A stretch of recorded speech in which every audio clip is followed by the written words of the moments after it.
ये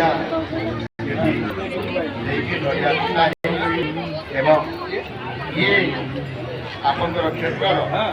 एकाम्र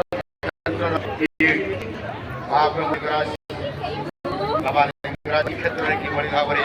विकास हो पार भाव ये आग को नापी विश्व दरबार को पहुंचाई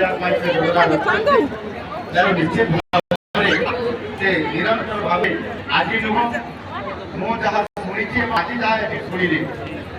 लंबा 40 वर्ष धरिक निरंतर भाव में नेतृत्व नौवा निश्चित भाव में विधायक पद पाइली 2000 मसीह मोर सौभाग्य संगे सीए जो कमिटी मु भी से कमिटी